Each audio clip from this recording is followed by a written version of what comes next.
요한복음 20장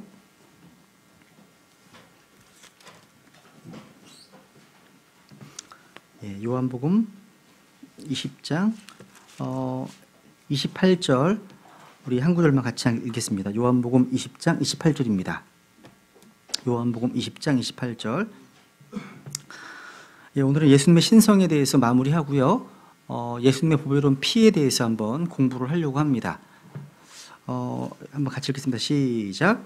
도마가 그분께 응답하여 이르되 나의 주시며 나의 하나님이시니이다 하매. 나의 주시며 나의 하나님이시니이다 하매. 우리가 예수 그리스도의 그 하나님 되심을 공부할 때 절대로 잊어서는 안 될 한 가지 분명한 사실은 오늘날 1700년 이후에 나온 성경은 모두가 다 예수 그리스도의 신성을 공격하고 있다는 겁니다.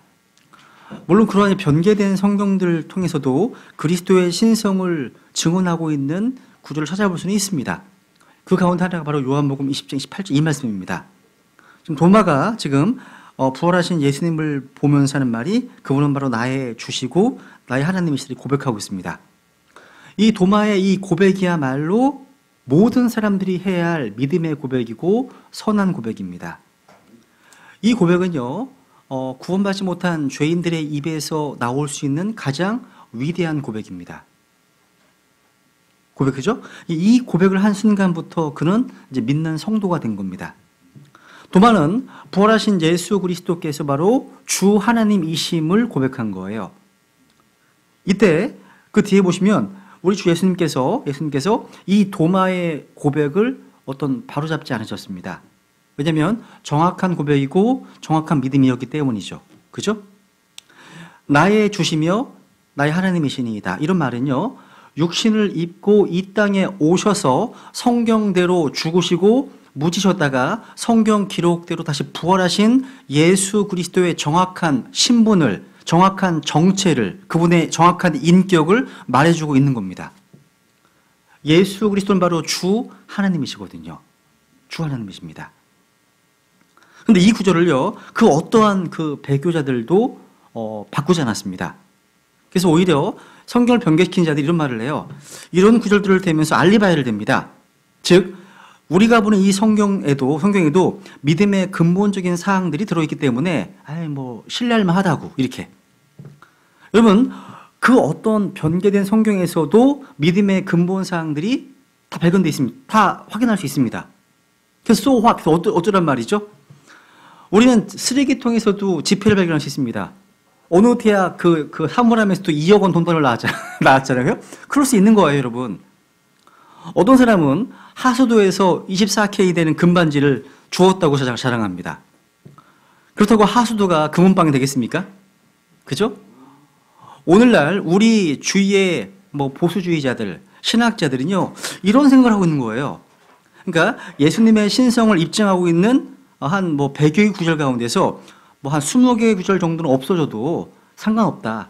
이런 이상한 논리로 무장한 자들이 되게 많이 있다는 겁니다. 그러니까 변개된 성경에서 어떤 한 곳에서는 예수님의 신성을 공격하고 다른 곳은 지지하고 있다는 거예요. 그러니까 이런 성경이 바로 종교 통합에 알맞는 성경들입니다. 여러분, 최근에 이제 월요일날 이제 목회자분 그런 말이 나왔었는데, 이제 기독교와 천주교가 지금 하나가 되었어요. 선언했습니다. 그러니까 예수교장들 통합을 비롯해서 로마 캐톨릭과 하나가 되는 과정 중에 뭘 추진하고 있냐면 신앙과 직제 일치 협의회를 만들어서요. 그러니까 우리의 어떤 그 직분을 로마 캐톨릭으로 지금 통일하는 그런 걸 하고 있습니다. 그래서 예를 들어 진리신대교회 그 목사님이 계시면 이 목사님이 신부입니다. 신부. 사제예요. 사제. 프리스트가 됩니다. 일반 교회를 일하면 이런 교회가 있고 이 교회에 담임 목사가 있고 담임 목사 위에 이제 노회장, 그 지방 노회장이 있고 그 외에 총회장이 있고 이게 되잖아요. 그러니까 지역의 담임 목사는 사제고 노회장은 주교, 비숍, 주교고 그 외에는 총회장, 당회장은 카디널, 추기경이고 이렇게 다 통을 시키는 거예요. 그리고 그 맨 위에 누가 있냐면 교황이 있는 겁니다. 그래서 최근에 예수교 대한장로회 통합 측 당회장 김동엽이라는 어떤 목사라는 분이 그 교황 앞에 머리 숙이면서 그런 사진이 이제 좀 나온 게 많더라고요. 어쨌거나 이렇게 직제를 통일시켜 버리면 거부감이 없지 않냐. 하나님에게 거부감이 없지 않냐 이걸 주장하는 겁니다. 그래서 아마 거기에 가입되지 않은 여러 가지 몇몇 교단들이 있더라고요. 예수교 장로회 뭐 합동측이나 고시 이런 데는 가입 안 돼 있어요. 최후의 보루로서는 독립대교가 있는 거죠. 그죠?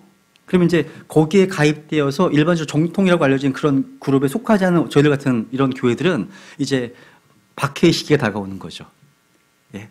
조만간. 조만간. 네. 하여튼 기도하셔야죠. 네.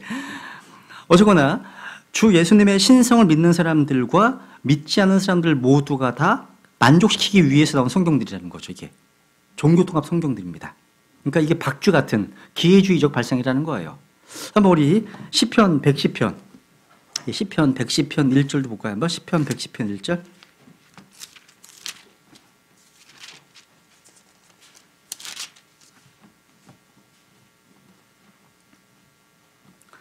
예, 시편 110편 1절 다윗의 시인데요. 1절 주께서 내 주께 말씀하시기를 내가 내 원수들을 내 발받침으로 삼을 때까지 너는 내 오른편에 앉아 있으라 하셨도다. 야. 지금 예수님께서는 이 구절을 인용하셔서 마태복음에서 마가복음에서 누가복음에서 자주 인용하셨습니다. 또 베드로도요. 사도행전 2장에서요. 유대인들에게 말씀을 전할 때에도 이 구절을 인용하고 있습니다. 이것은요. 이 땅에 오신 주 예수 그리스도께서 바로 주님 자신임을 보여주는 예언적인 증언입니다. 근데 지금 어떠한 유대인 아버지도요, 자신의 아들을 주라고 부르지 않습니다. 생각해보세요. 주님께서 내 주께 말씀하시길. 그죠? 특히 동양에서는 그런 상상도 할 수 없는 일입니다. 근데 이 말씀에 따르면 성령님에 의해서 다윗이요, 자신의 아들을 주라고 부르고 있다는 사실. 그러니까 다윗의 아들로 오신 예수님을 주님이라고 얘기하고 있잖아요. 그죠? 거기 차트 한번 보세요. 차트. 교재 차트 나와 있죠. 그죠?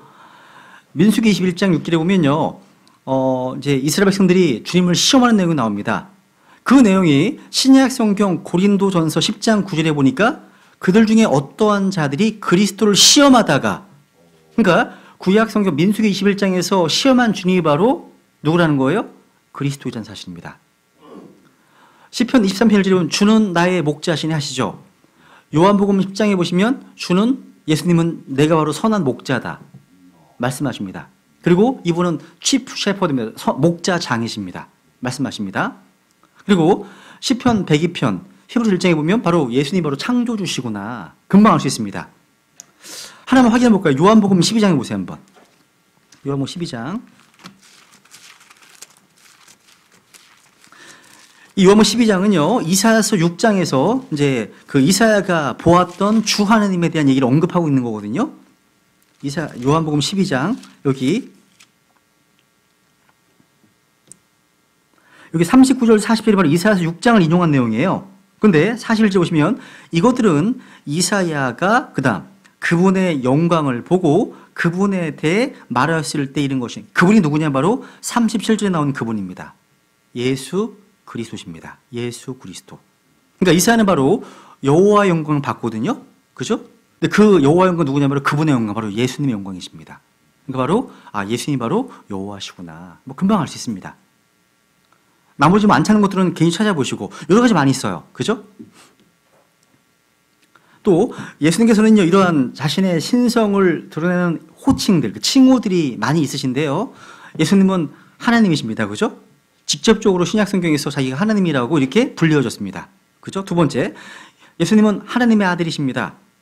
이 칭호는 예수님께서 직접 스스로 사용하신 칭호입니다. 그래서 요한복음 10장 36절에 보시면 아버지께서 거룩히 구별하사 세상에 보내신 자인 나는 하나님의 아들이라 하였으므로 너희가 그에게 신성 모독한다 하느냐 말씀하시거든요.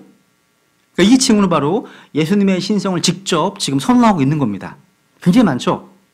그리고 출애굽기 3장을 보시면 예수님은 I am 이신 분이십니다. 그죠? 익숙한 말씀인데 출애굽기 3장 14절에 보면 이분이 바로 하나님이십니다. 하나님께서 모세에게 이르시되 나는 곧 스스로 있는 자니라 하시고, 또 이르시되 너는 이스라엘 자손에게 이같이 말하기를 스스로 계신 이께서 나를 너희에게 보내셨느니라 하라. 여기 나는 곧 스스로 있는 자 할 때 바로 I am that I am이십니다. 스스로 계신 이께서, I am께서, 그죠? 근데 요한복음에 보니까 이 I am의 심을 바로 예수 그리스도이심을 계시하고 있습니다. 여러분, 예수 그리스도께서는 바로 위대하신 I am이신데 그분은 바로 나는 길이요 진리요 생명이라고 하셨습니다. 그죠? 그래서 예수님을 통하지 않고는 아무도 아버지께 갈 수 없다 말씀하셨습니다. 한번 생각해 보세요. 예수님의 이러한 고백, 이런 선언이 어떠한 종교의 창시자가 할 만한 선언일 거라고 생각하십니까? 이게? 내가 유일한 길이다. 나를 통하지 않고는 아무도 못 간다. 이런 선언이 그 어떠한 창시자가 했습니까? 이게 긍휼이 많고 관용이 많으신 말인가요? 예수님께서는요, 자신이 이 세상의 많은 길 가운데 하나의 길이라고 말씀하지 않으신 거예요. 내가 유일한 길이다. 나만이 유일한 길이다. 이렇게 말씀하신 겁니다. 또 예수님께서는 이 세상의 많은 진리 중 자기가 하나의 진리라고 말씀하지 않으셨습니다. 내가 그 유일한 진리다. 유일한 진리다. 말씀하신 겁니다. 그러니까 무슨 얘기냐면 이만하면 예수 그리스도께서 만약 하나님이 아니라면 그분은 거짓말쟁인 거예요. 정신병자인 거죠. 거풍쟁이라는 얘기예요. 그러니까 중립지대는 없어요. 그러니까 여러분은 그러니까 나만이 유일한 진리다 라고 외치는 종교 지도자들을 본 적 있으십니까? 없어요. 힌두교, 불교, 기독교, 유대교, 어떤 사탄교, 또 어떤 토속 종교든지 간에요. 우리가 믿고 구원받기 원한다면 예수님의 이러한 선포가 사실을 믿어야 됩니다. 그죠? 그러니까 이러한 것 이외에 지옥으로 가는 입구만큼 너무나 많은 관용을 지닌 자들이 너무나 많습니다.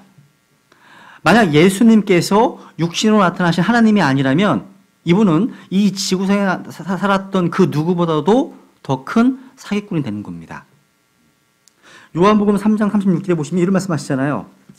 아들을 믿는 자에게는 영존하는 생명이 있고 아들을 믿지 않는 자는 생명을 보지 못하며 도리어 하나님의 진노가 그 위에 머물러 있느니라. 무슨 얘기예요? 양자택일을 해야 한다는 거예요. 그러니까 예수님을 믿지 않는 사람이 있다면 하나님께서는 그 사람에게 진노하신다는 겁니다. 몇 시간 동안? 하루 24시간 내내 진노하신다고 말씀하시는 거예요. 이것이 위대한 4대 성인이시고 훌륭한 도덕 선생의 말이라고 생각하십니까? 아닙니다. 여러분 한번 생각해 보세요. 제가 요한복음 2장을 묵상하다가요, 굉장히 우리 주 예수님의 아주 섬세하심을 보게 돼요. 여기 요한복음 2장에 보시면 가나의 혼인잔치 기적을 이제 행하신 이후에 처음으로 공생을 시작하시는데 처음 했던 사역이 바로 성전을 정결케 하는 사건이었습니다.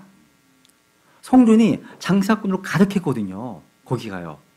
돈이 되는 곳이었거든요. 그 당시에요. 근데 여기 한번 보세요. 앞에 요한복음 2장 13절 보시면 유대인들의 유월절이 가까이 오매 예수님께서 예루살렘으로 올라가사 성전 안에서 소와 양과 비둘기 파는 자들과 돈 바꾸는 자들이 앉아있는 것을 보시고는, 멀리서 오는 사람들은 이런 희생헌물을 가지고 올 수가 없잖아요. 그러니까 돈 가지고 와서 사는 거예요. 그리고 성전세를 내야 되는데 이게 성전세가 달라요. 그래서 환전상이 필요했다는 거죠. 15절. 그 다음 보시면 이로 보시고는 가는 노끈으로 채찍을 만드사 양과 소와 함께 그들을 다 성전에서 내쫓으시고 돈 바꾸는 자들의 돈을 쏟으시며 상을 엎으시고 비둘기 파는 자들에게 이르시되 이것들을 여기서 가져가고 내 아버지 집을 장사하는 집으로 만들지 말라 하시니라. 이 내 아버지 집을요, 다른 복음서에 보시면 내 집은 기도하는 집이다. 그러니까 아버지 집이 내 집이라고 말씀하십니다. 여기도 예수님의 신성을 보여주는 구절입니다. 그런데 제가 뭘 보고 싶냐면 예수님께서요 15절에 가는 노끈으로 채찍을 만드셨습니다. 여기 보면 분노로 가득 차 있으신 예수님의 모습을 한번 상상해 보세요. 그러니까 우리는 뭐 온유한 음성으로 얼굴에 미소를 잔뜩 띈 채 사람들과 악수하는 종교 지도자들의 모습과는 전혀 다른 모습을 보는 거예요. 여러분 똑같습니다. 하나님의 사람들은요 다른 사람들의 기분을 맞추는 사람들이 아니에요. 하나님의 사람들은 진리를 따라서 행동하는 사람들입니다. 그러니까 내가 하는 어떤 과격해 보이는 행위나 다른 누군가의 사람을 비위를 상하게 한다면 어떻게 하지? 이런 계산을 하면서 행동하지 않습니다. 그렇게 행동하는 사람이 아니에요. 주님은 그런 분이 아니셨어요. 우리가 TV나 영화에서 보는 그 예수님, 아주 연약하게 짝이 없는 예수님의 모습은 성경에서 게시된 예수님 모습이 아니에요. 달라요. 너무나 그런 게 많습니다. 예수님은요, 소와 양과 장사꾼들을 다 쫓아내실 뿐만 아니라 상을 뒤엎으셨어요. 생각해 보세요. 교회 오셨어. 상을 막 뒤집어 엎으셔. 상상이 되세요? 이런 주님이? 그러니까, 여러분, 어떤 분들은 예수님께서는 그 누구에게도 상처를 주지 않으셨을 거야. 라고 생각하는 사람도 있지만, 성경에는 그런 기록이 없어요. 그런 거 없어요, 여러분. 주님은 제가 생각하는 것보다, 아니면 여러분이 생각하시는 것보다 좀 더 과격하신 분일 수 있습니다. 우리 주님께서는요, 저보다 훨씬 더 온유하신, 비교할 수 없을 정도로 온유하신 분이시지만, 저는 지금까지요, 채찍 들고 누구 때린 적이 없어요. 이거 있으세요? 종종 이제 근본주의 목사님들이 아이들 훈육한다고 벨트를 패서 때리는 건 봤어요. 제가 볼 때 되게 안 좋게 보여요, 이게요. 매우 때리지 왜 벨트를 풀까? 별로 보기가 안 좋아요. 그러니까 무슨 얘기냐면, 사람들이 생각하는 우리 주님의 모습과 성경에서 증언하는 주님의 모습에 굉장히 커다란 간격이 있는 것 같아. 그렇게 보여져요, 저는요. 그러니까 주님께서는 이 성전을 지금 정결케 하시는 그런 사역을 하시는데, 여기서 제가 또 보는 게 뭐냐면, 우리 주님 되게 섬세하신 분이세요. 무슨 얘기냐면, 다시 보고 15절. 노끈을 만드시는데, 무슨 노끈이에요? 야, 저 같은 몽둥이로 때릴 것 같은데, 몽둥이로 막 탁 할 것 같은데, 주님께서는 몽둥이로 한 게 아니에요. 아주 가는 노끈을 사용하셨습니다. 그래서 짐승들을 아프게 하는 게 아니에요, 이게요. 다만, 성전에서 뭐 하는 거예요? 몰아내기 위한 것, 다만. 쫓아내기 위한 것 뿐이라는 사실이죠. 또 보세요.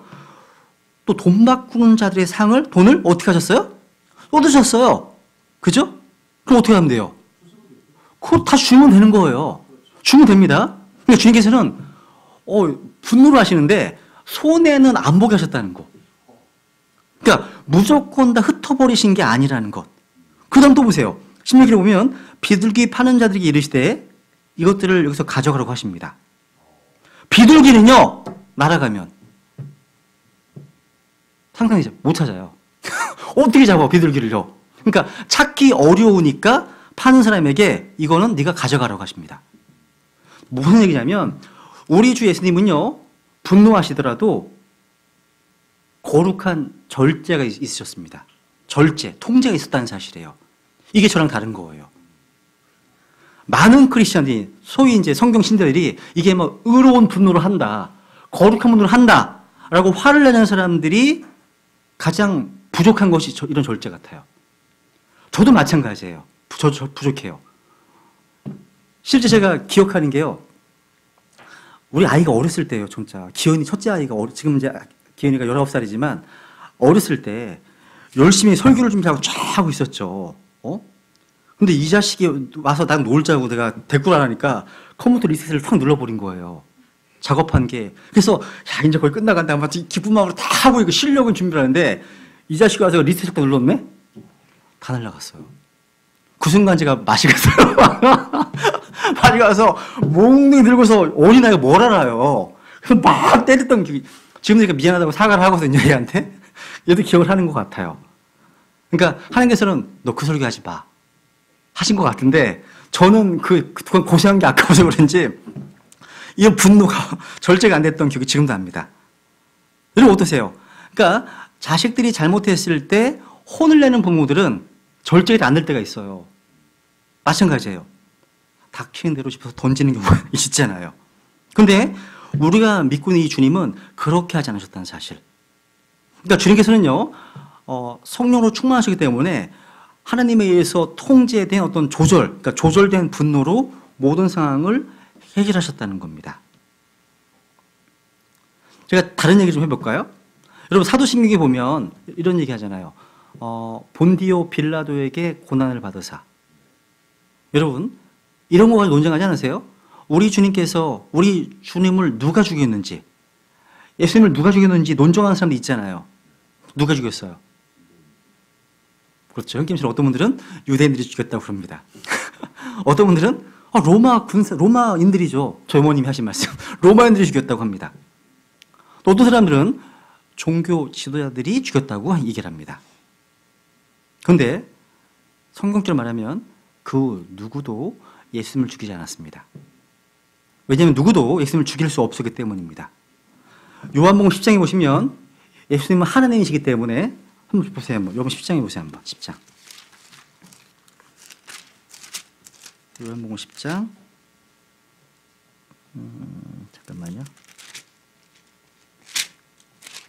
15절에 보시면 아버지께서 나를 알듯이 나도 아버지를 아노니 나는 양들을 위해 내 생명을 내놓느니라 하시면서 17절 이러므로 내 아버지께서 나를 사랑하시나니 이는 내가 내 생명을 다시 취하려고 그것을 내놓기 때문이라.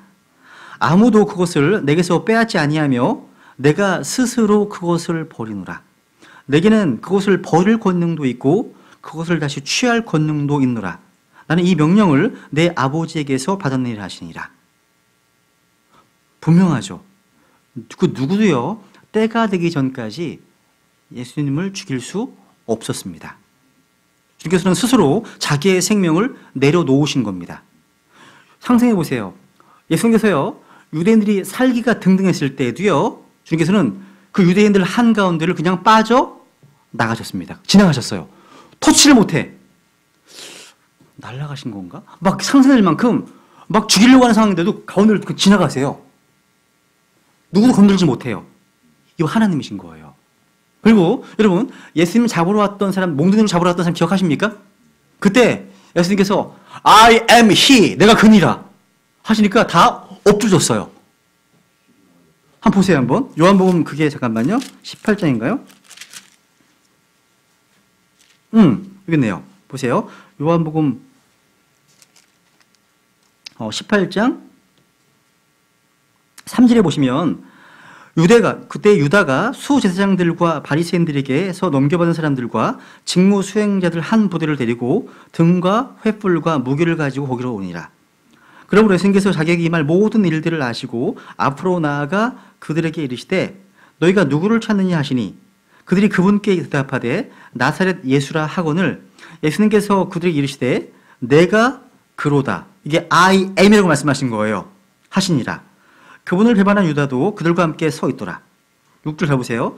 그분께서 그들에게 내가 그로다 하고 말씀하심에 그 다음 곧바로 그들이 뒤로 물러가 땅에 쓰러지니라. 땅에 쓰러지니라. 이 한마디 말씀에 다 뒤로 쓰러져 버렸습니다. 여러분 우리 주님께서 자기를 스스로 내주지 않으셨다면 유대인들은요 우리 주님을 빌라도의 법정이나 갈보리 언덕으로 끌고 가지 못했을 겁니다. 이런 분이신 거예요. 우리 주님 이런 분이시라는 것. 그러니까 이 예수님 신성 이 주제가 굉장히 정말 우리에게 크나큰 도전이 되는 말씀들입니다. 어쨌든 성경에 보면 예수님께서는 오늘날의 기독교인들이 생각하는 것처럼 그렇게 온유하지 않으셨습니다. 그렇게 생각하는 것처럼요. 오늘날의 많은 배교한 교회에서 쇠뇌된 어떤 교인들은요 이런 방식으로 예수 그리스도께서 말씀하셨다면 아주 굉장히 화를 내셨을 거예요. 주님께서 아주 달콤한 말만 아주 고운 말투로만 말해야 한다고 세뇌가 되었기 때문입니다. 여러분 집에 가서 마태복음 23장 읽어보세요. 거기는 거의 욕설거할 정도의 저주를 선포하십니다. 너 외식하는 뭐 소기관을 어디서 눈먼 자들아 막 화가 있을지어다 막 선포하십니다. 이 주님의 모습입니다. 네 번째. 이 예수님 바로 주님이십니다. 여러분은 하나님께서 어떤 분이신지 아십니까? 여러분 하나님께서요 가장 단순하고 명료하게 자신을 계시한 한마디는 나는 주님이라, 나는 주라 하셨습니다. 이보다 더 분명한 자기 계시는 없어요. 나는 주니라. 나는 너희 주 하나님이니라. 이 말씀은 성경에 수백 번 나와요. 수백 번 나와요. 왜요? 중요하기 때문이에요. 중요하기 때문입니다. 한번 확인해 볼게요. 이사야서 42장 가볼까요? 이사야서 42장. 이사야서 42장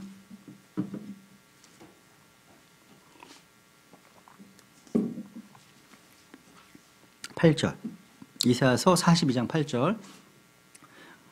같이 읽어볼까요? 시작. 나는 주니라. 그것은 내 이름이니라. 나는 내 영광을 다른 자에게 주지 아니하며 내 찬양을 새긴 형상들에게 주지 아니하리라.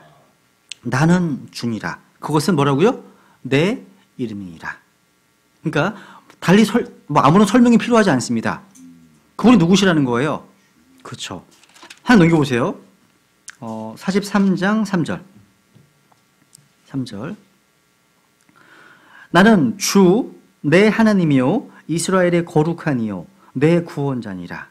나는 주 내 하나님이요 이스라엘의 거룩하니요 내 구원자니라. 11절. 아래 11절. 나 곧 나는 주니라. 나 외에 구원자가 없느니라. 주님 자신을 분명하게 계시하셨습니다. 그죠? 여기 두 장 넘겨보세요. 45장. 45장 18절. 45장 18절. 같이 읽겠습니다. 시작. 하늘들을 창조한 주가 이같이 말하노라. 하나님은 친히 땅을 조성하고 만들며 견고하게 하였으되 땅을 헛되이 창조하지 아니하고 사람이 거주하도록 조성하였느니라. 나는 주니라. 나 외에 다른 이가 없느니라. 그냥 반복하고 있지 않습니까? 그죠? 하늘과 땅을 창조하신 창조주께서 나는 주라 하십니다. 우리가 예수님을요 주여 라고 부르는 이들은요 바로 예수님께서 바로 창조주이시며 구원자이심을 믿고 인정하고 고백하는 거예요. 주 예수님, 그런 의미라는 거예요. 여러분, 신약 성경에서 선포하는 구원의 진리가 뭐예요? 누구든지 누구 이름 부르면 주의 이름을 부르는 자는 뭐 받는다고요? 구원을 받으리라. 그죠? 그러니까 예수님께서는요 구약 성경에 나는 주니라고 하신 그분임을 믿고 예수님께서 바로 고백하는 자가 바로 구원을 받는 겁니다. 예수님 바로 주님이십니다. 여러분, 십자가에 못 박혔던 강도 기억하시죠? 죽기 직전에 구원받은 사람이죠. 이 사람은. 이 강도는 지금 예수님을 향해서 주여라고 불렀습니다. 이게 구원의 핵심 교리예요. 그러니까 십자가에 못 박혀 계신 예수님을 향해서 주여. 뭔가 변화가 있는 거예요. 지금 뭔가. 강도에게 있어. 구원받았습니다. 그는요. 근데 이런 말씀도 있죠. 한번 마태복음 7장 가보세요. 마태복음 7장에 보시면 이게 립서비스만 하면 되는 게 아니에요. 진짜 믿어야 되는 거예요. 마태복음 7장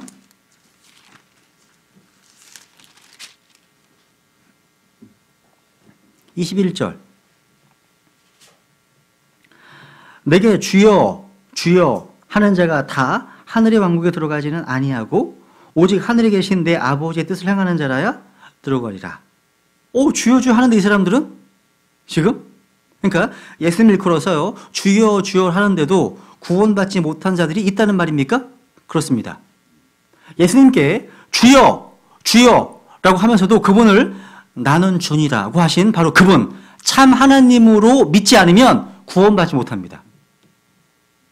이해가시죠? 그죠? 그냥 우리가 일상적으로 뭐 뜨거운 거 많이 했을 때 주여 이런 뭐 그냥 용어 정도? 어떤 존칭어, 관례적으로 쓰는 그런 게 아니에요. 예수님께서 주 하나님이심을 믿고 고백하는 것이 구원입니다. 예수님의 신성을 믿지 않으면 구원받지 못해요, 여러분. 그래서 누가복음 6장에 보시면 이런 말씀하세요. 누가복음 6장 46절에 보시면 유명 말씀 나오죠. 그죠? 너희는 나를 불러 주여 주여 하면서도 어찌하여 내가 말하는 것들을 행하지 아니하느냐. 그러니까 이 주여란 말이 그냥 관용어구 정도로 쓰이는 말이라면 아무 소용이 없는 거예요. 그냥. 제가 예전에 그 구원받기 전이에요. 구원받기 전에 탁구를 치는데요. 아마 내가 기억하기에는 이분이 지방교회 멤버였던 것 같아요. 저랑 한 게임을 했어. 제가 이겼어요. 압도적으로 이겼습니다. 근데 갑자기 게임 끝나고 나서 전문자가 보재요. 그래서 저보고 제 말을 따라하래요. 주여, 주여. 다시 한번 더 하래. 주여, 주여. 이렇게 5번 했던 기억이 나요. 그랬더니 됐다고 자꾸 가시더라고요. 근데 뭔 소리라고 이게? 왜 따라하라고 생각해보면 이 얘기예요. 그러니까 성경에서 주 이름 부르면 구원받는다고 하니까 주 이름 부르게 한 거예요, 저보고. 저는 이게 뭔 소리인지 모르는데 야, 그게 사실이라면 그때 구원받은 거예요. 그 거짓 구원입니다, 거짓 구원. 무슨 얘기인지 아시겠죠? 이런 정도의 주여가 아니라는 거예요, 주여가. 그분 좀 만나고 싶어, 지금도. 근데 뭐 만날 수가 없어요. 한 30년 전 얘기이기 때문에. 그게 아닙니다. 아무 소용 없습니다. 이런 말은 하나만 한 말이에요. 그러니까 예수님을 주여라고 할 때 그 말은 나고 나는 주니라. 나 외에 다른 이가 없다. 라고 하신 그 여호와, 그 주님을 말하는 거예요. 예수님 바로 그 주님이시라는 거예요. 그 주님. 예수님 바로 그 주들의 주시잖아요. 그죠? 네. 그 다음 보시면 이제 예수님은 거룩하신 분이시죠. 이건 뭐 찾아보시면 될 것 같고, F1 보시면 예수님께서는 바로 사람들의 경배를 받으셨습니다. 실제. 상당히 많은 부분에서. 그러니까 예수 그리스도께서 하나님으로서 경배를 받으셨다는 것은 누구도 부인할 수 없습니다. 마태, 마가, 누가, 요한의 증거에 따르면 예수 그리스도께서는 사람들이 자기에게 경배하도록 하셨고 경배를 허락하셨고 경배하는 것을 당연하게 생각하셨습니다.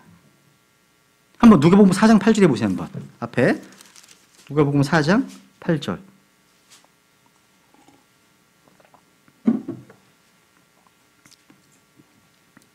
지금 마귀가 있으면 시험하는 장면인데요. 여기 보시면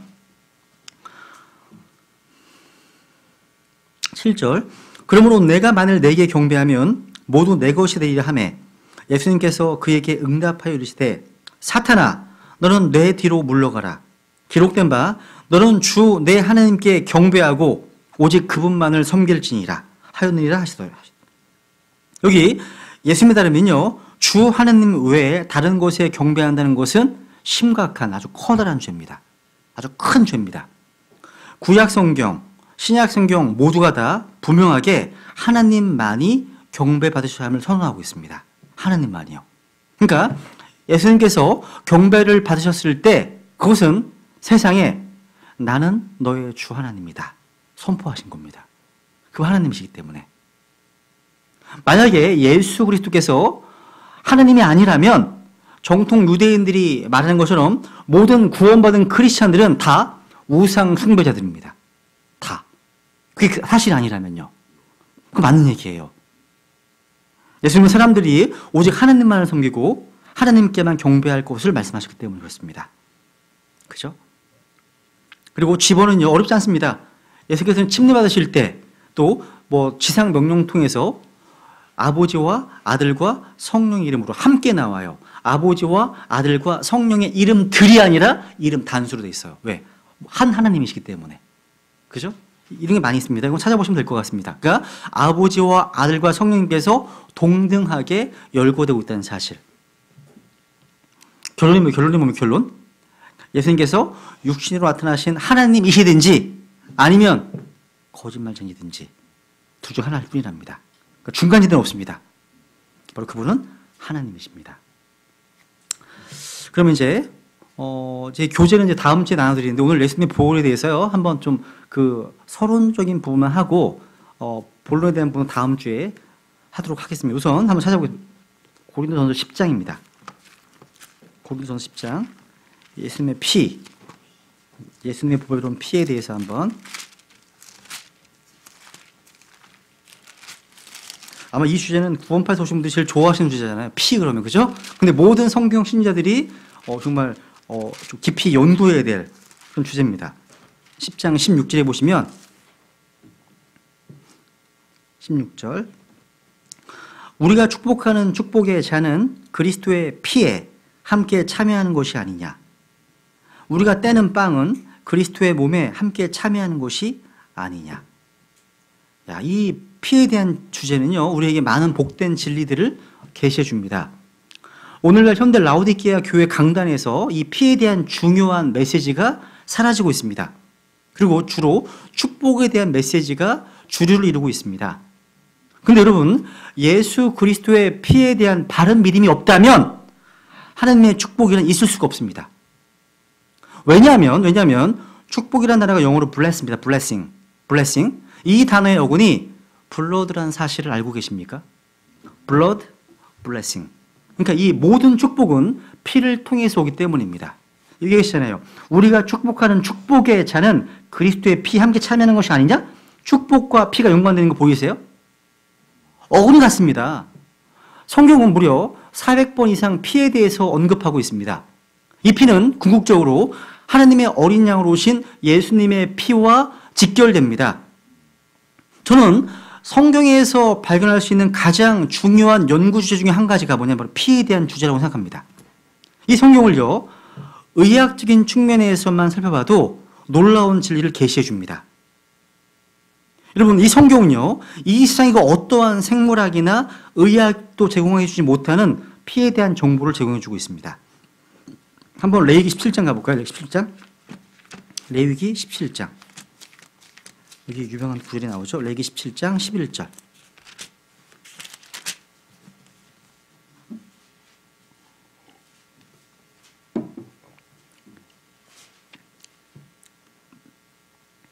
예, 같이 읽어볼까요? 11절이요. 시작. 이는 육체의 생명이 피이기 때문이니라.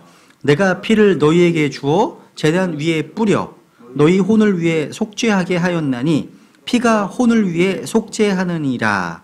육체의 생명이 어디에 있다고요? 피에 있다. 14절. 이는 피가 모든 육체의 생명이기 때문이니 육체의 피는 육체의 생명을 위한 것이니라. 그러므로 내가 이스라엘 자손에게 말하기를 너희는 어떤 육체의 피든지 먹지 말라 하였나니 모든 육체의 생명은 그 육체의 피인즉 누구든지 피를 먹는 자는 끊어지리라. 이 피는 영의 생명이 아닙니다. 이 피는 혼의 생명이 아닙니다. 이 피는 육체의 생명입니다. 성경은요, 피, 혈과 육을 묶어서 말해요. 무슨 얘기냐면 육체의 구석구석까지 혈관을 통해서 생명을 공급해 주기 때문이에요. 연관되어 있어요. 그러니까 혈관을 통해서 피가 원활하게 공급되지 못하면 우리 몸은 기능을 상실하고 맙니다. 더러워져요. 세포가 다. 죽게 됩니다. 잠언에 보면 이 생명, 피를 분출하는 기관이 어디냐면 심장인데 심장. 한번 잠언 4장에 보세요. 잠언 4장 23절. 성경은 이 심장이 피를 유출하는 기관임을 분명히 말하고 있습니다. 잠언 4장 23절. 열심을 다하여 내 마음을 지키라.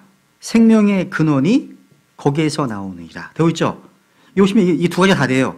열심을 다하여 thy heart, 내 심장을 지키라. 왜냐하면 out of 그 심장으로부터 issues of life, 생명의 분출이 있기 때문에. 이것도 가능하고요. 이걸 마음으로 번역한다면 열심을 다하여 내 마음을 지키라. 왜냐하면 그 마음에서부터 삶의 문제들이 나오기 때문에. 이것도 되는 거예요.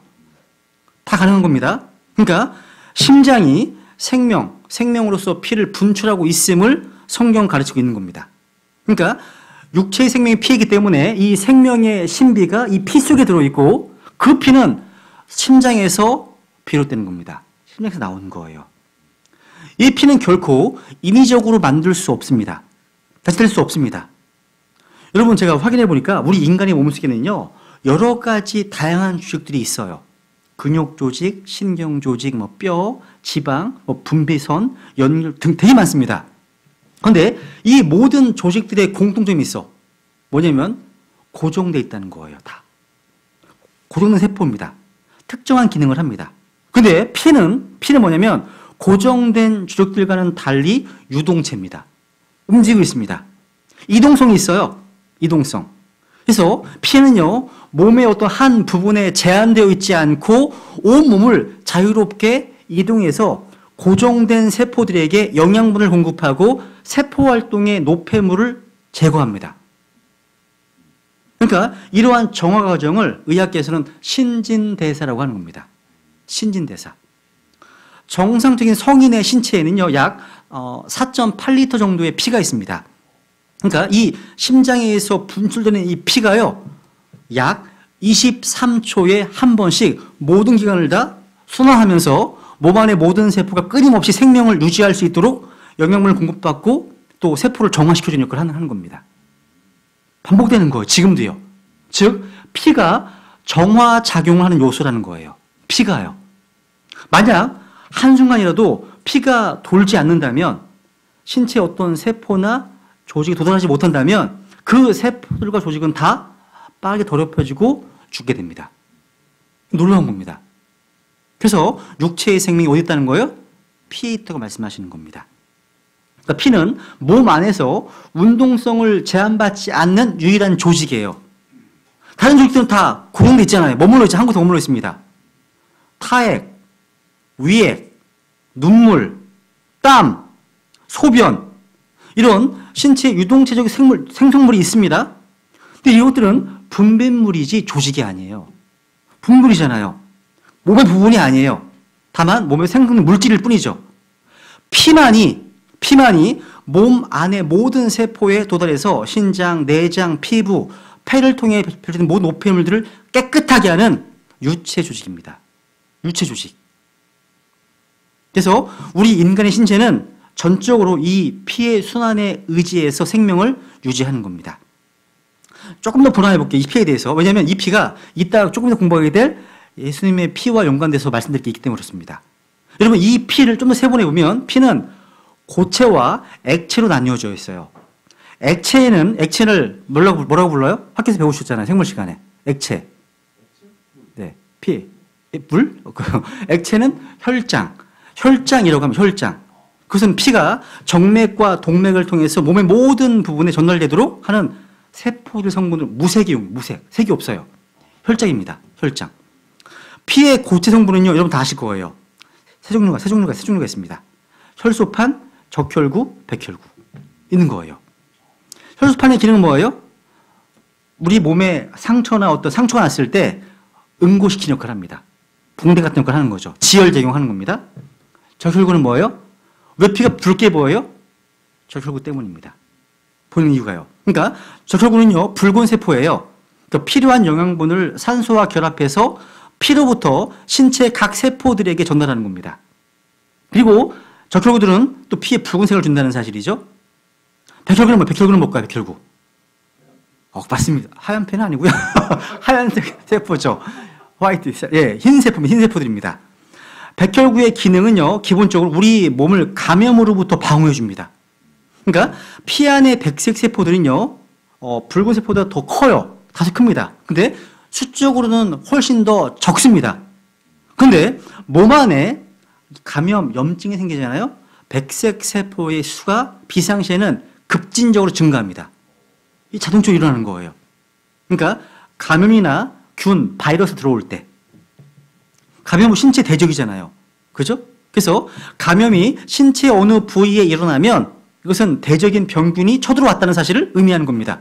이 소식이 전달되면 백혈구가 일어나는 거예요. 마치 옛날의 민병들처럼 백혈구가 전선으로 돌진합니다. 전선으로. 그렇게 돌진하면서 대적인 병용군의 무리를 이기기 위해서 백혈구 수를 늘리는 겁니다. 그래서 병균을 죽이고 그것들을 삼키고 그것을 이기는 능력이 있습니다. 백혈구에 있어요. 하나님 주신 거예요. 이렇게 다요. 여러분의 몸이요, 어떤 감염된 부분이 부풀어 올라서 고름이 생기면 그게 뭔지 아세요? 그게 감염군과 싸우다가 죽은 백혈구입니다. 그게요. 그래서 감사하셔야 돼요. 미안하다. 하셔야 되는 거예요. 그게요. 근데 이 백혈구들은요, 자기가 승리하기까지 스스로 번식하면서 감염균을 공격할 겁니다. 여러분, 우리 몸 안의 피가요, 우리를 위해서 대적인 병균을 공격하듯이 어린 양의 피는 우리를 위해서 우리의 대적인 마귀를 공격합니다. 여러분, 마귀에 대한 우리의 방어가 어린 양의 피예요, 피. 한번 계시록 12장 보세요, 12장. 요한계시록 12장.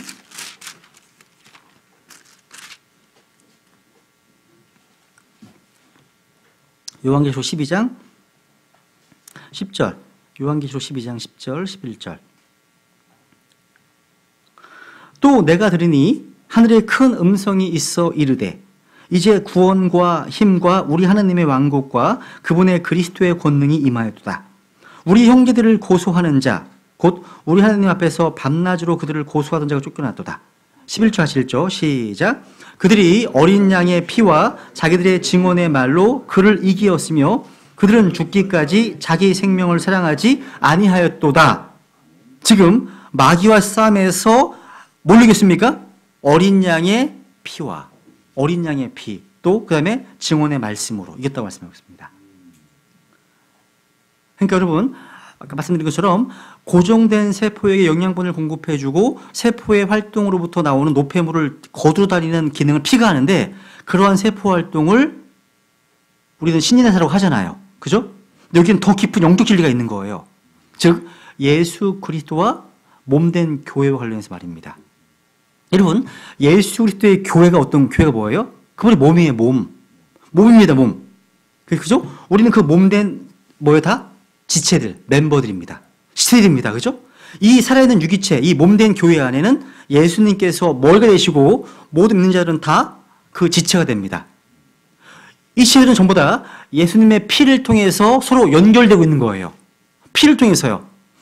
각각의 지체는 그분의 피에 의지하고 있고 그 생명을 유지해 나가고 영적 양분을 섭취하고 있고 깨끗함을 얻고 있습니다. 그 성장하는 겁니다. 그러니까 모든 것이 다 어린 양의 피와 연관되어 있는 거예요. 다 연관되어 있습니다. 여러분 지체들이 서로 아주 먼 거리에 놓여 있을 수 있습니다. 나는 한국에 있고 누구 미국에 있을 수 있잖아요. 거리가 멀을 수 있어요. 또 지체의 색깔이 다 다를 수 있습니다. 흑인도 있고 백인도 있고 다 다를 수 있어요. 그죠? 또 기능면에 있어서 구조상으로 다 다를 수 있습니다. 그럼에도 우리 모두는 다 그리스도께서 위하여 죽으신 한 몸의 지체이고 모든 지체에 도달하고 있는 피를 통해서 연합되고 있는 겁니다. 이게요. 그러니까 몸의 머리이신 예수 그리스도께서 이루신 갈보리 십자가 사역을 믿음으로 거듭난 모든 성도들은 그 피 때문에 형제가 되고 하나님 가족의 구성원이 되고 한 몸의 지체가 된 겁니다. 이 피 때문에. 그래서 한 피 받아 한 몸 이룬 이런 말 하잖아요. 그죠? 그래서 모든 사람들은 다 주 예수 그리스도의 피를 통해서 하나가 된 겁니다. 그래서 여러분 육체의 생명은 다른 살과 뼈에 있는 것이 아니라 피에 있습니다. 그래서 이 피 자체에 문제가 있으면 생명에 문제가 있는 거예요. 문제가 있는 거예요. 여러분 병원에서 건강검진을 할 때 피를 뽑아서 검사하잖아요. 최근에 이제 저희 아버님께서 그냥 그 건강검진을 받으셨는데 PSA 지수가 되게 높으신 거예요. 이 PSA가 뭐냐면 전립선 그 암 항원 지수 같은 거예요, 이게요. 그래서 보통 사람이 3, 4인데 3, 4를 넘어가게 되면 조직 검사를 해서 확인을 할 필요가 있는 거죠. 근데 저희 아버님이 12.3인가 나왔습니다. 근데 무슨 얘기냐면 이 피를 통해서 확인하는 거예요. 피를 통해서. 저도 예전에요. 하도 몸이 좀 부실해가지고 아는 지인을 통해서 피 검사를 받았어요. 다른 거 안 받겠다. 난 싫다. 위내시경 싫다. 대내시경 싫다. 막 싫어가지고 피 검사 받겠다.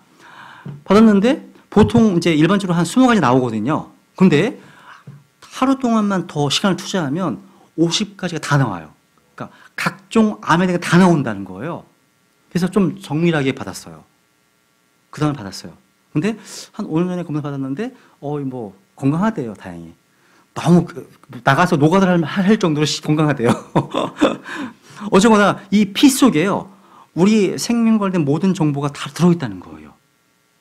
피가 육체 생명이거든요. 그런데 이 성경은요. 이 피를 지원할 뿐만 아니라 이 피가 담겨 있는 살아있는 책입니다. 살아있는 책이에요. 한번 히브리서 4장을 볼게요. 한번 유명한 말씀이죠. 한번 읽고 넘어가죠. 히브리서 4장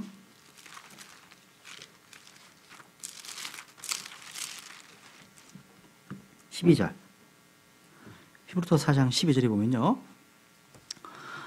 하나님의 말씀은 살아있고 권능이 있으며 양날 달린 어떤 검보다도 예리하여 혼과 영과 및 관절과 골수를 찔러 둘로 나누기까지 하고 또 마음의 생각과 의도를 분별하는 분이시니. 야, 성경은 살아있습니다. 살아있습니다. 그죠? 우리가 성경 말씀을 읽다 보면 순간순간 이 성경이 나를 잘 알고 있구나. 나를 읽고 있구나. 그걸 느낄 때가 많아요. 왜냐하면 이 책은 하나님의 책이고 하늘로부터 온 책이기 때문입니다. 우리 육체의 생명에 피 있다고 하셨죠? 이 성경 안에 예수 그리스도의 피가 흐르고 있습니다. 그래서 이 책이 살아있는 겁니다. 살아있는 책입니다. 그래서 이것이 홀리북, 홀리바이블, 거룩한 책이에요. 다른 모든 죽어있는 책들과 구분되는 책 중의 책입니다. 이 책이요. 그래서 이 생명의 피가 흐르고 있기 때문에 이 성경을 통해서 우리가 다시 거듭날 수 있고 구원받을 수 있는 겁니다. 그래서 이 하나님 말씀 성경에는요, 아담에서 시작해서 카인, 아벨을 거쳐서 성경 전체에 피가 가득 흐르고 있습니다. 그래서 루터가 이런 말 했잖아요. 구약을 짜면 동물의 피가 나오고 신약을 짜면 예수 그리스도의 피가 나온다고요. 그렇게 얘기했습니다. 피의 책이에요. 여러분, 성경에서 제일 직접적으로 처음으로 피가 언급된 곳이 어디예요? 네? 아벨. 오, 지혜야. 나한테 잘 배웠구나. 그치? 맞아. 창세기 4장입니다, 4장. 창세기 아벨의 피가 나오거든요. 그러니까 성경에서 직접적으로 피라고 언급한 구절 가운데 제일 처음 언급한 곳은 놀랍게도 양을 치는 자의 피였습니다. 즉, 목자의 피였습니다. 목자의 피. 우리 성경 해석의 법칙 공부하셨죠? 첫 번째 언급의 법칙, 목자의 피였습니다. 즉, 사악한 손에 의해서 죽임을 당하고 육신에 따른 자기 형제들에게 죽임당한 겁니다. 이것은 바로 선한 목자이신 예수 그리스도께서 자기 유대인 형제들에 의해서 거부당하시고 죽으실 것을 미리 나타내 보여주고 있는 겁니다. 계시하신 것이죠. 그죠? 여러분, 구약 성경에 보면요, 예수 그리스도의 목자로서의 모습을 예표하는 사람이 5사람이 있습니다. 방금 말씀드렸던 아벨, 첫 번째. 창세기 4장에 보시면 양을 지키는 자, 아벨이 나오고요. 창세기 30장에 보시면 야곱, 그러니까 양에 대한 야곱의 희생과 헌신이 나와요. 세 번째로 창세기 37장 2절에 보시면 양을 먹이는 요셉이 나옵니다. 요셉. 네 번째로 출애굽기 2장에 보시면 양을 먹이고 양을 지키고 양을 인도하는 모세의 모습이 나옵니다. 다섯 번째 보시면 사무엘상 11장에 보시면요, 자기의 생명을 위태롭게 하면서까지도 양을 지키는 자로 모세되는 다윗이 나옵니다. 다윗. 그런데 그 이외에도 구약 성경에는요, 또 다른 목자가 언급되어 있습니다. 누가 나올까요? 바로 사꾼 목자로서의 적 그리스도가 나옵니다. 6번째 목자야. 6. 야, 신기하죠, 그죠? 이게 얼마나 의미심장합니까? 스가랴서 11장에 잘 나와, 16, 17절 잘 나와 있습니다. 사꾼 목자. 사꾼 목자. 근데 성경이 언급하고 있는 7번째 목자는 바로 주 예수 그리스도십니다. 주 예수 그리스도. 7이죠, 7. 그분이 목자장이 되시잖아요. 근데 아까 이 피라는 단어가 제일 처음 직접적으로 언급되는 구절이 창세기 4장이라고 말씀드렸습니다. 근데 간접적으로는요, 창세기 3장입니다. 확인해 보죠. 창세기 3장 21절. 간접적으로는 창세기 3장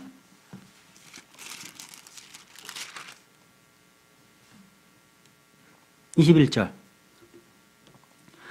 주 하나님께서 또한 아담과 그의 아내에게 가죽옷을 만들어 입히시니라. 가죽옷.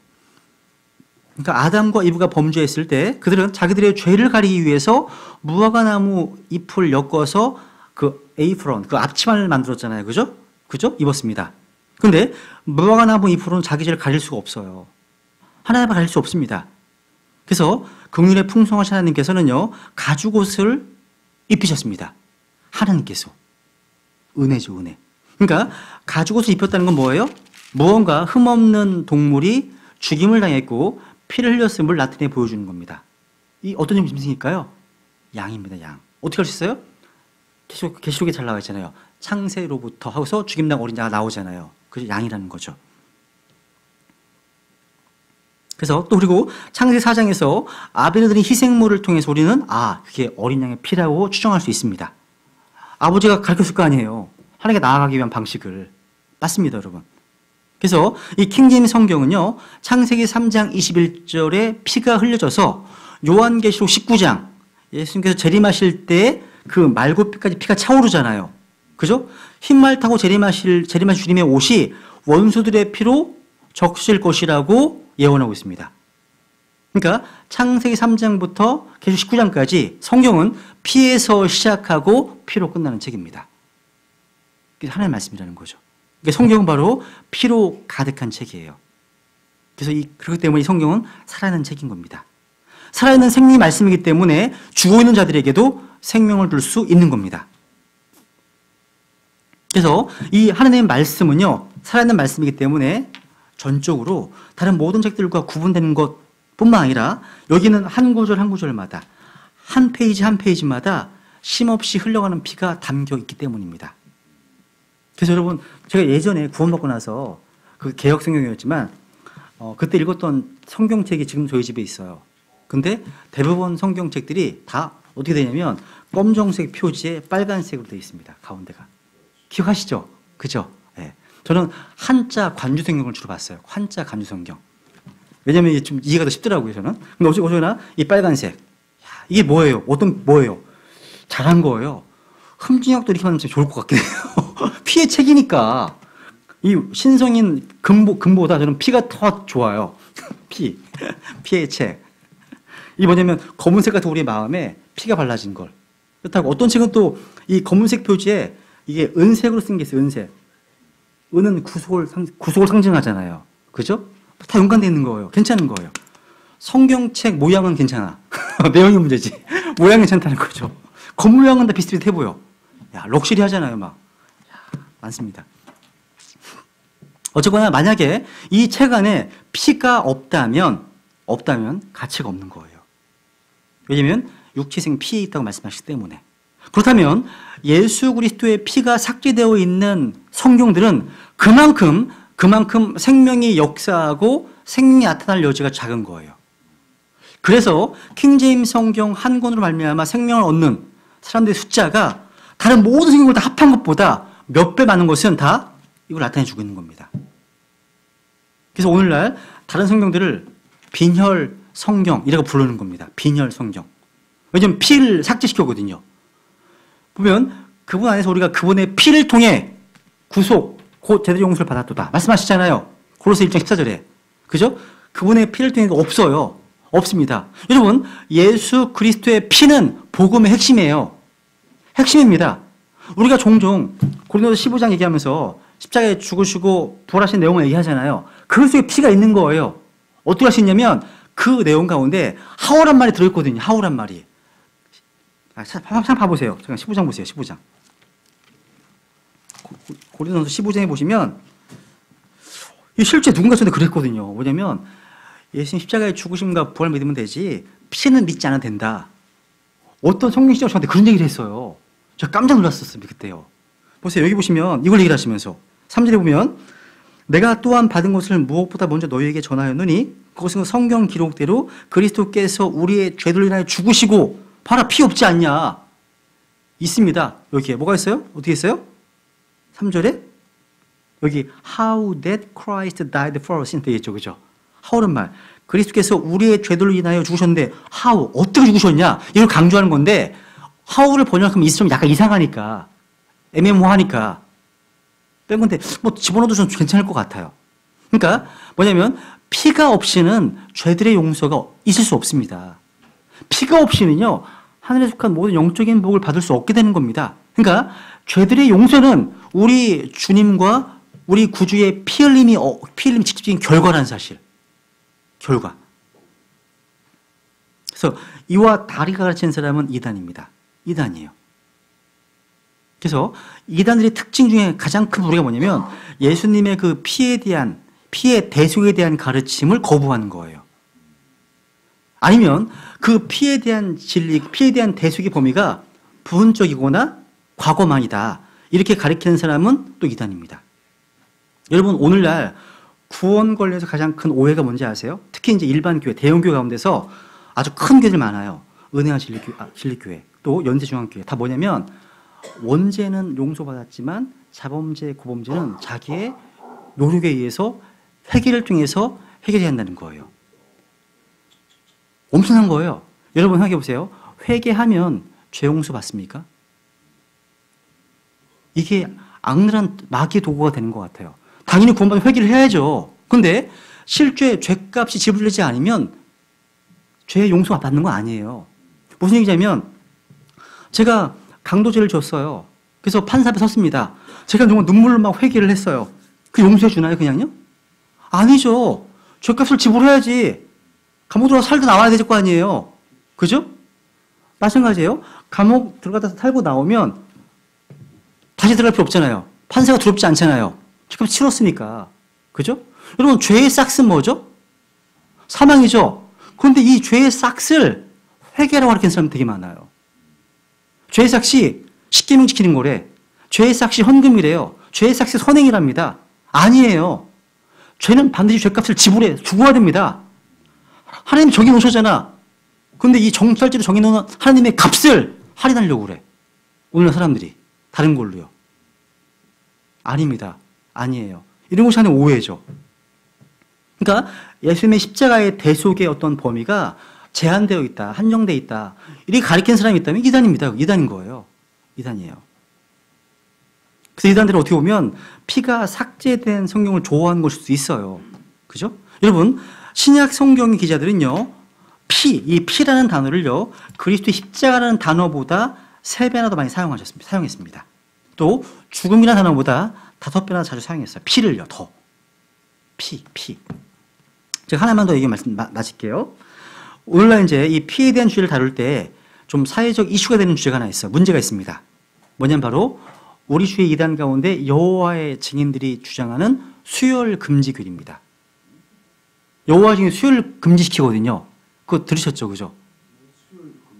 수혈을 금지시키거든요. 그래서 여호와 증인들은요, 자기가 무익 상태가 된다고 하더라도 지갑에다 항상 자기는 수혈을 받지 않겠습니다. 항상 가지고 다녀요. 뭘로 얘기하셨어? 수혈 금지? 이거 죄송합니다. 혀가 짧아가지고 그랬나 봐요. 아니, 제가 좀 개떡같이 얘기해서 살짝 잘 들으셔야지. 왜 이렇게 또 이렇게. 수혈 금지 교리요. 수혈 금지 교리. 죄송합니다. 저의 문제죠, 뭐. 어쨌거나. 네, 까먹었네. 어쨌거나. 그렇죠. 여호와 증인들은 수혈을 받지 못하게 해서 사랑하는 딸들과 자식들을 다 먼저 세상으로 보내는 사람이 생각보다 많아요. 그래서 여호와 증인 본부, 워치타워 협회의 잘못된 교리 때문에 생명을, 그러니까 살 수 있었던 많은 혼들을 지옥으로 보냈다는 거예요. 이걸 잠깐 살펴보고 마치려고 합니다. 우선 성경 곳곳에서요, 중에서 피를 금지하셨습니다. 피를요. 한번 노아의 홍수 이전에는 사람들이 어떤 음식을 먹었습니까? 그렇습니다. 창세기 1장에 보면 푸른 채소를 비롯해서 식물들과 과일을 먹었어요. 29절에 나오죠.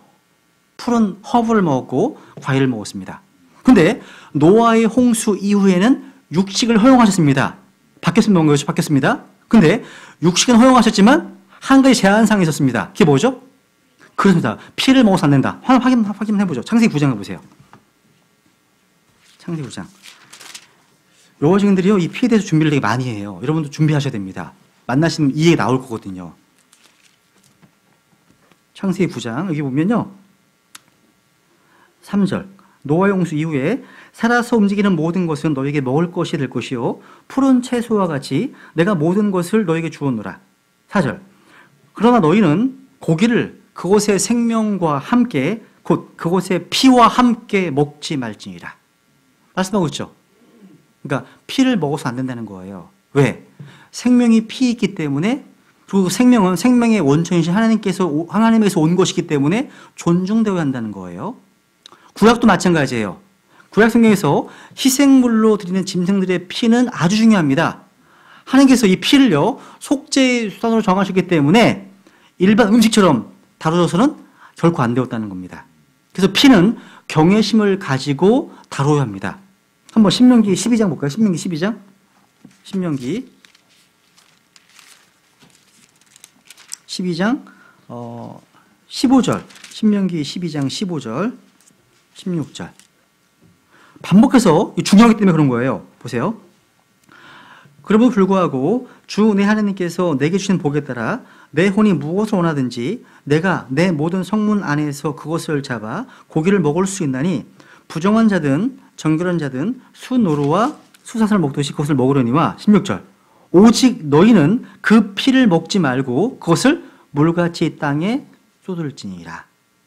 23절, 25절, 23절 보세요. 23절 같이 읽어볼게요. 25절까지 시작. 오직 확실하게 너는 그 피를 먹지 말라.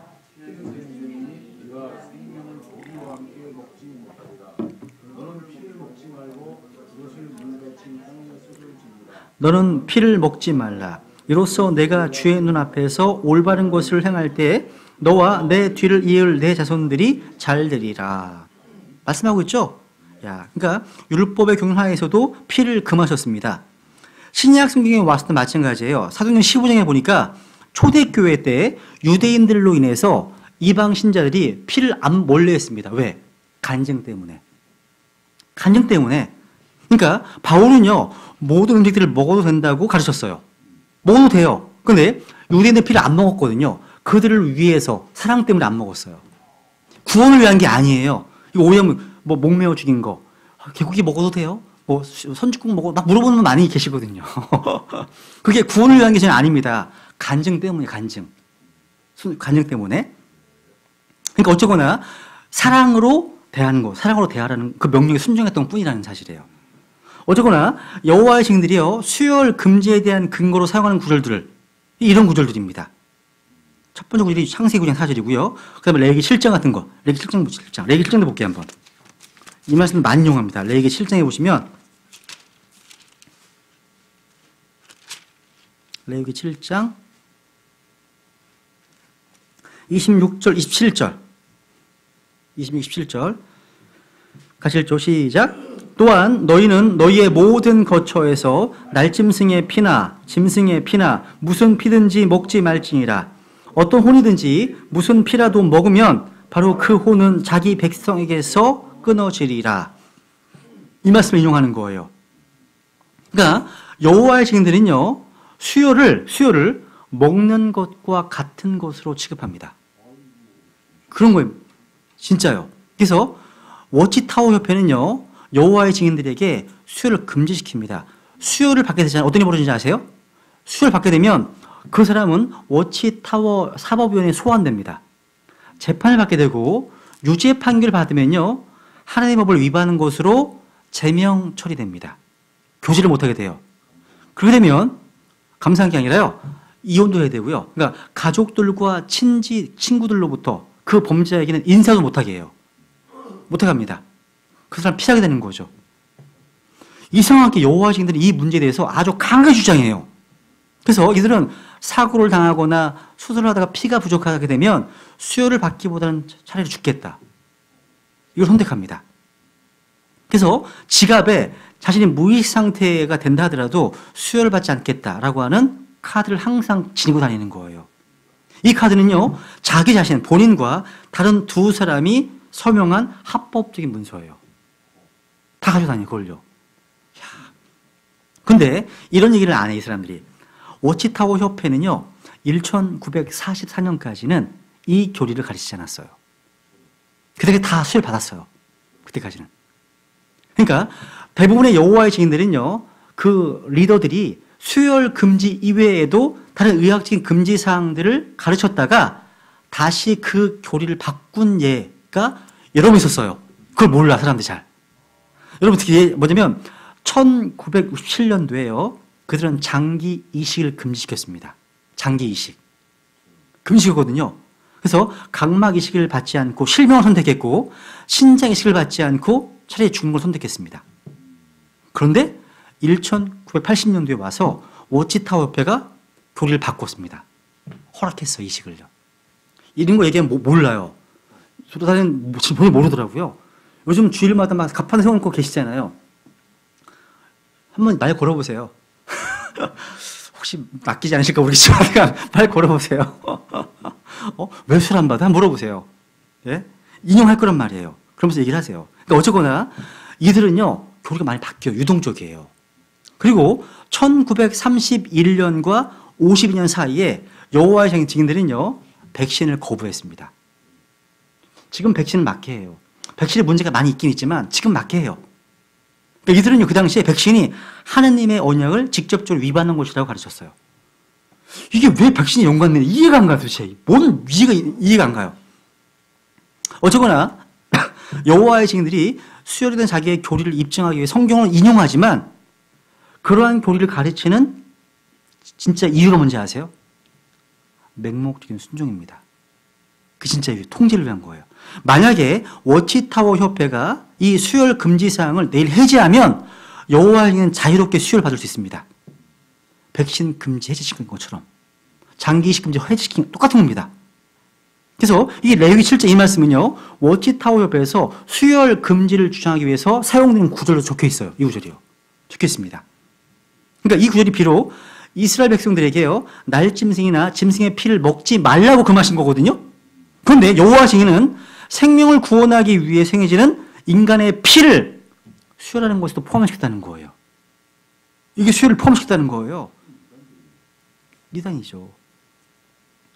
레위기 7장은요, 하나님께서 임명하신 유대 제사장들이 짐승의 희생물을 드리는 절차를 다루고 있는 거예요. 이 피는 하나님의 어린 양 예수 그리스도의 피를 예표하는 겁니다. 아주 중요한 역할을 한 거죠. 근데 이러한 구절들을 현대 의학에서 행해지는 수혈과 관련해서 적용하는 것은 문명을 무시하는 거죠. 무시하는 거죠. 오늘날 정통 유대인들도 수혈 안 받을까요? 수혈 받습니다. 정통 유대인들도요, 지금 현재도 율법에 맞게 도살하고 도살된 고기의 피에 대한 규정들을 꼼꼼하게 준수하고 있습니다. 그 코셔마크 아시죠? 코셔마크. 그거예요. 근데 그들은 수혈에 대한 반대를 안 해요. 반대 안 합니다. 또 어떤 히브리어 본문도 워치타워가 강요하는 그런 해석을 암시조차 안 하고 있지 않습니다. 여러분, 레위기 7장을 얘기하면 여러분은 이걸 주장하시면 돼요. 그러니까 레위기 7장을 근거로 해서 수혈을 거부해놓고 주장하면 여러분 보여줄 구절이 하나 있어요. 앞에 가보세요. 똑같은 동맥인데 3장. 레위기 3장 17절 보세요. 이걸 보여주시면 돼요. 같이 읽죠. 시작. 너희는 기름이나 피를 먹지 말라. 그것은 너희 모든 처소에서 너희 세대들을 위하여 영속하는 법규가 될지니라. 고기 드시죠? 물어보세요. 왜? 뭐도 먹지 말라고요? 기름도 먹지 말라. 기름 먹지 말랍니다. 기름도요. 기름도. 그러니까 물어보시는 거예요. 왜 수혈은 거부하지만 기름은 허락하는지 설명해 주시겠습니까? 답변 못해요. 못합니다, 여러분. 그러니까 그거 수혈 금지는요, 유대 율법, 그러니까 음식법을 다루고 있는 문맥에서 지금 벗어나서 지금 강요하고 있는 겁니다. 그래서 그런 말씀은 다 수혈이 아니라 음식에 대한 걸 말하고 있는 거예요. 음식 규정을 취해서 죽어가는 사람들을 살리는 의학적인 어떤 절차를 부인한 진영까지 간 것은, 이것은 마치 이런 거예요.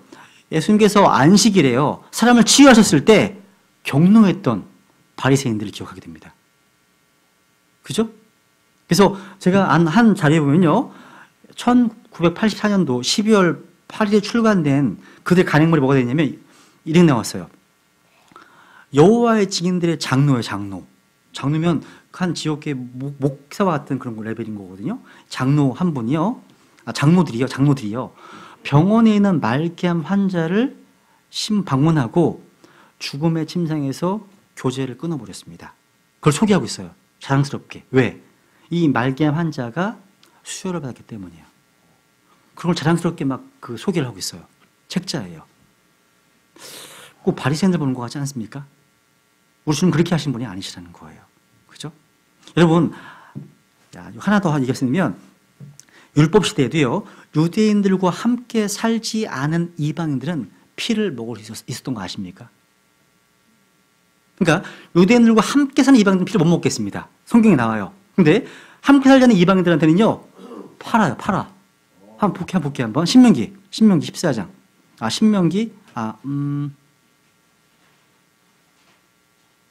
우선 이것도 시간이 많이 갈 것 같으니까 이 부분은요, 제가 다음 주에 하는 걸로 하고요. 예, 오늘 여기까지 하고요. 다음 주에 피에 대해서 이제 본격적으로 진행하겠습니다. 예, 이상입니다. 네. 먹지 마세요. 잠시 드세요.